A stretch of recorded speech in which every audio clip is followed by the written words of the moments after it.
हर बंदा बात कर रहा है कि क्या इसराइल का आयरन डोम फेल हो गया इन स्ट्राइक्स में। एक्सपर्ट्स का ओपिनियन यह है कि आयरन डोम फेल नहीं हुआ बल्कि ओवरलोड हो गया।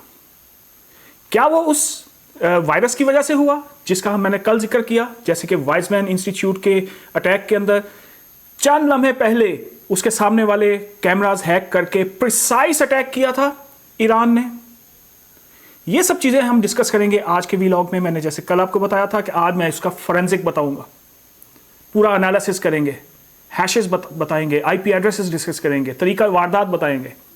लेकिन उस सबसे पहले आपसे रिक्वेस्ट कि प्लीज चैनल को सब्सक्राइब करें और अगर वीडियो अच्छी लगे तो उसे लाइक एंड शेयर करें। तो चलते हैं जी। सबसे पहले जो मैंने आपको कल बताया था कि ईरान ने यूएस के एयरपोर्ट्स, उनके हॉस्पिटल्स, उनके बैंक्स और इसराइल के डिफेंस मैकेनिज्म, इन सब को हैक कर लिया और उसके अंदर लैग पैदा कर दी, उसके अंदर डिलेज पैदा कर दी, जिसकी वजह से ईरानियन मिसाइल्स बाईपास करके हिट करना शुरू हो गए। ये सब हुआ कैसे? अब जरा रिकॉल करें कल वाले मेरी व्लॉग को, जिसमें मैंने आपको बताया था कि वाइजमैन इंस्टीट्यूट ऑफ साइंस जो था इसराइल का, उसको जून 2025 के कॉन्फ्लिक्ट में ईरान ने हिट किया था आयरन डोम को बाईपास करके। वो कैसे हुआ था आपको मैंने कल भी बताया, आईपी कैमरास हैक करके, प्रिसाइज अटैक करके, किस टाइम पे होना है, क्या होना है, ये सब कुछ। लेकिन उसके बाद अब क्योंकि पिछले कुछ महीनों से ईरान, इसराइल और यूएस का कॉन्फ्लिक्ट एस्केलेशन बहुत हाई लेवल पे थी, तो बेसिकली ईरान ने एक बैकडोर मालवेयर इंजेक्ट कर दिया यूएस के एयरपोर्ट्स, उनके हॉस्पिटल्स, इसराइल के डिफेंस मैकेनिज्म, उनके बैंक्स और उन सब चीज़ों में। वो कैसे किया? डायरेक्ट उनको अटैक नहीं किया, डायरेक्ट उनको एक्सेस नहीं किया, बल्कि मिडल ईस्ट की कुछ कंपनीज के जरिए इसराइल की जो सॉफ्टवेयर कंपनीज थी, वो वाली सॉफ्टवेयर कंपनीज जिनका सॉफ्टवेयर यूएस के एयरपोर्ट्स में, बैंक्स में और इसराइल के बैंक्स वगैरह में सप्लाई होता था, उनका क्लाइंट बन के, एक ट्रस्टवर्दी क्लाइंट बन के मिडल ईस्ट का उन सॉफ्टवेयर कंपनीज को ईमेल की। इसको कहते हैं स्पेयर फिशिंग। ये टेक्निक है हैकिंग की, जिसमें ईमेल आती है, आपको एक लेजिटिमेट बंदे, आपके नॉन कॉन्टैक्ट से आपको ईमेल आएगी, उसके अंदर एक अटैचमेंट होगी। वो अटैचमेंट इन्होंने भेजी ईरानियंस ने, और इसका मैं आपको आज की वीडियो में प्रूफ दूंगा कि इसको ये ईरान की मिनिस्ट्री ऑफ साइंस के साथ कनेक्टेड ग्रुप ने किस तरह से किया। इसके प्रूफ्स अवेलेबल हैं अब तो। सो वो सब फोरेंसिक एनालिसिस मैं आपके सामने रखूंगा। स्पेयर फिशिंग के जरिए ट्रस्टेड ईमेल्स रिसीव हुई उस सॉफ्टवेयर कंपनीज को। उसमें एक अटैचमेंट थी वर्ड की फाइल, माइक्रोसॉफ्ट वर्ड की, एक नॉर्मल फाइल जैसे क्लाइंट्स भेजते हैं। जब वो फाइल उन्होंने डाउनलोड करके ओपन की उस सॉफ्टवेयर कंपनी ने, क्योंकि उसका ट्रस्टेड क्लाइंट से ईमेल आ रही थी तो कोई मसला नहीं था, उसके अंदर कुछ ब्लर्ड इमेज थे। वो ब्लर्ड इमेज के साथ ही था कि जनाब अगर आपने इस इमेज को ओपन करना है तो अपने माइक्रोसॉफ्ट वर्ड में एक चीज होती है मैक्रोज एक्टिवेट कर दें। मैक्रोज बेसिकली एक, जो टेक्निकल लोग वीडियो देख रहे हैं उनको तो मैक्रोज का अच्छी तरह पता है, लेकिन जो नॉन टेक व्यूअर्स हैं उनके लिए मैक्रो एक ऐसी वर्ड की वो कैपेबिलिटी है जिसके जरिए आप कुछ स्क्रिप्ट्स रन कर सकते हैं। सो द मोमेंट उस सॉफ्टवेयर कंपनी ने वो अपना मैक्रो ऑन किया वर्ड के अंदर, तो एक बैकडोर मालवेयर सॉफ्टवेयर इंस्टॉल हो गया उनके कंप्यूटर में, जो कि बिल्कुल कोई वो एग्जी फाइल नहीं थी, कोई वो वायरस टाइप फाइल नहीं थी, वो जावा रन टाइम स्क्रिप्ट था। वो जावा रन टाइम स्क्रिप्ट को ना उस सॉफ्टवेयर कंपनी का एंटीवायरस डिटेक्ट कर सका, ना उस नेटवर्क का फायरवॉल डिटेक्ट कर सका, क्योंकि वो वायरस की शक्ल में आया ही नहीं था। It was simple Java run time file, जो कि मैक्रो एक्टिवेट होने से उनके कंप्यूटर में चला गया और आराम से बैठा, उसने कोई नुकसान नहीं पहुंचाया। और जब उस सॉफ्टवेयर कंपनी ने यूएस के एयरपोर्ट्स को, यूएस के बैंक्स को, इसराइल के डिफेंस को, इनको अपनी सॉफ्टवेयर की अपडेट्स भेजी, तो वहां से गेम शुरू हुई। वो जो मालवेयर था, अभी उसका नाम भी बताता हूं, परेशान ना हो, वो मालवेयर उन सॉफ्टवेयर्स की अपडेट्स के साथ उन यूएस और इजराइल की इंस्टॉलेशंस के अंदर चला गया और उनके सिस्टम में उसने इन्फेक्ट कर दिया। सो अब वो ईरानी वायरस जो कि मिडल ईस्ट के क्लाइंट से सॉफ्टवेयर कंपनी तक पहुंचा, उस सॉफ्टवेयर कंपनी से वो सॉफ्टवेयर अपडेट्स के जरिए यूएस और इजरायली इंस्टॉलेशंस में पहुंच गया। अभी भी कुछ नहीं हुआ, अभी भी ईरानियों ने कुछ नहीं किया, खामोशी से बैठे रहे। सो अब जनाब जब वो वहां पे पहुंच गया, उस फाइल का नाम था dino.exe,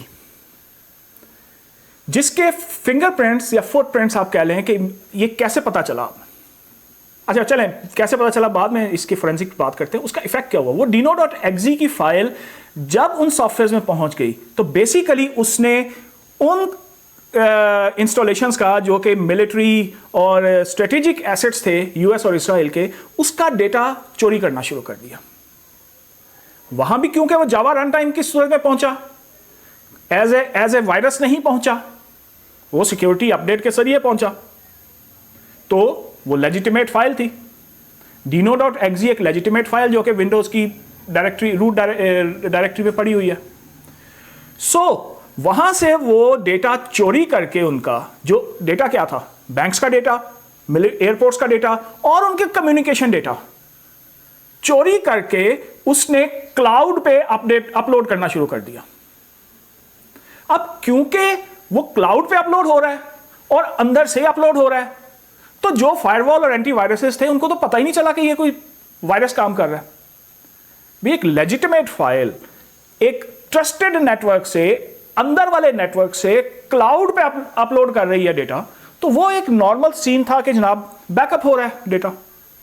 लेकिन वो जो क्लाउड, जिस क्लाउड पे वो अपलोड हो रहा था, वो था उन हैकर्स का, वो उनके अकाउंट्स थे। सो वो सारे के सारा डेटा उनके पास। अब उनको इन सब चीज़ों को असेस करने में, एनालाइज करने में और उनको डिस्टर्ब करने में कोई मसला नहीं था। अब ये इसके साथ एक एमिशन, आपने अगर जो टेक्निकल लोग हैं उन्होंने ये सुना होगा, एमिशन एक फुटप्रिंट है एक ऑलरेडी नोन वायरस का, जिसका ये प्रूव हो चुका हुआ है कि वो ईरानियन हैकर्स हैं मडी वाटर, जो कि जिनका डायरेक्ट लिंक है ईरानियन, समझा जाता है अलेजेडली डायरेक्ट लिंक है ईरान की ministry of information and science के साथ। जो dino.exe जो मैंने अभी आपको वायरस बताया, जिसको डिनडोर के नाम से पहचाना जाता है, नया सरफेस हुआ, मैंने कल भी आपको बताया था।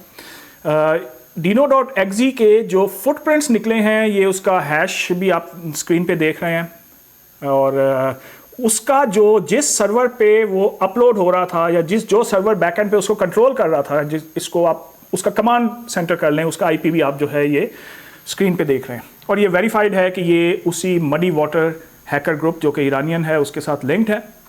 अब उन्होंने किया क्या, यहां से उन्होंने ये लिया और एक जस्ट डायल, जैसे येलो पेजेस होते हैं ना बिजनेसेस के एड्रेसेस, उनके फोन नंबर, उनके नाम, ये वो सब, इसी तरह से डिजिटल येलो पेज है जस्ट डायल।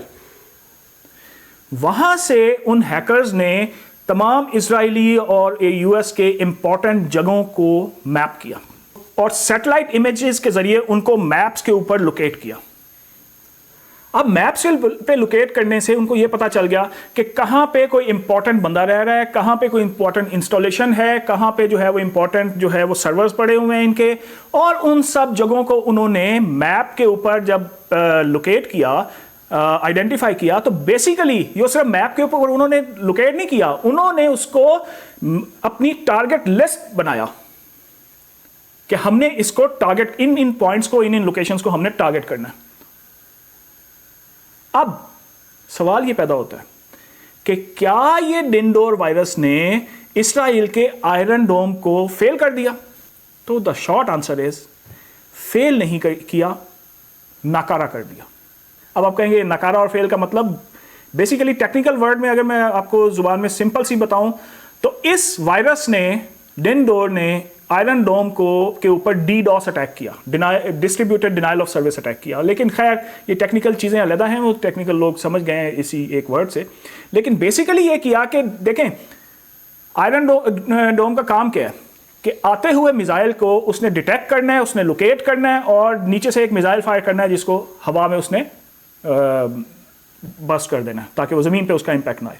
तो इसने क्या किया, क्योंकि ये इतने अरसे से उनकी पूरी ट्रैफिक को, उनके पूरे सिस्टम को मॉनिटर कर रहा था, इसने उस एक ख़ास टाइम के ऊपर, और साथ ही ज़हन में रखें आईपी कैमरास भी हैक हुए, अब उन आईपी कैमरास के ज़रिए और इस डिनडोर वायरस के ज़रिए ईरानियंस को एग्जैक्टली पता था कि इस आयरन डोम का जो है वो बैटरीज जो है वो रीलोड कब होनी है, ये कब इसका लैक टाइम आना है, कब इसने कम वीक होना है, और ये सारी जिस तरह से इजराइल ने किया कि इजराइल को एग्जैक्टली पता था कि ईरान के सुप्रीम कमांडर के बॉडीगार्ड कौन है, किस टाइम उनकी शिफ्ट चेंज होती हैं, किस टाइम उनकी सिक्योरिटी कम होती है, और ये सारी चीज़ें बिल्कुल उसी तरह से अब साइबर अटैक के ज़रिए ईरान को ये पता था कि इनका ये जो एंटी मिसाइल सिस्टम है मशहूर ज़माना, ये वीक कब है और इसको किस तरह से हम ओवरलोड मज़ीद इसको स्लो कर सकते हैं। तो उन्होंने यही किया कि उसकी जो कम्युनिकेशन है, उस सिस्टम की इंटरनल कम्युनिकेशन, उसको ओवरलोड कर दिया। और मिसाइल की दुनिया में ये कहते हैं कि 3 सेकंड होते हैं, 3 सेकंड के फर्क से या आप हिट करते हो या आप मिस करते हो। तो उन्होंने उसी इंटरनल कम्युनिकेशन को स्लो डाउन कर दिया, और स्लो डाउन ऐसे कर दिया कि जैसे सिंपली सड़क के ऊपर ट्रैफिक चौक हो जाती है, तो यू आर हेल्पलेस। आपने जहां पे 5 मिनट में पहुंचना है, हो सकता है आप 20 मिनट में वहां पे पहुंचो कि ट्रैफिक चौक है, या एक जो है पुलिस की चेक पोस्ट ही है, अगर वो चेक पोस्ट पे रश लगा हुआ है तो आपको उधर ही 5 मिनट ज़ाया हो जाएंगे। So this is exactly what happened with Israeli iron dome, और ये सब कुछ हुआ इसी डिनडोर के जरिए। लेकिन व्यूअर्स, ये तो चलें, जो हो गया मैंने अभी आप इस डिस्क्रिप्शन में इसकी पूरी जो है फोरेंसिक की फुटप्रिंट्स भी देख लें, वो मैं डिस्क्रिप्शन में डाल दूंगा। लेकिन सवाल ये है कि क्या ये साइबर अटैक्स इसी तरह से चलते रहेंगे, और अब जब इसको एनालाइज किया जाएगा तो ह्यूमनली तो इसमें महीनों लग जाएंगे इसको असेस करते हुए, कहां से क्या हुआ, कैसे हुआ। अपने फ्राइडे को जो मैं एआई से रिलेटेड वीडियो करता होता हूं, उसमें एआई अपडेट में मैं आपको बताऊंगा कि what is the solution in AI कि इस सब अटैक को मिली सेकेंड्स के अंदर डिटेक्ट करके न्यूट्रलाइज कर दिया जाए। स्टे ट्यून, और प्लीज चैनल को सब्सक्राइब करें ताकि हर आने वाली वीडियो, और पर्टिकुलरली जो फ्राइडे को मैंने इस एंटी वायरस एआई एजेंटिक के साथ आपको अपडेट देनी है, वो उसका नोटिफिकेशन आपके पास पहुंच जाए। Thank you.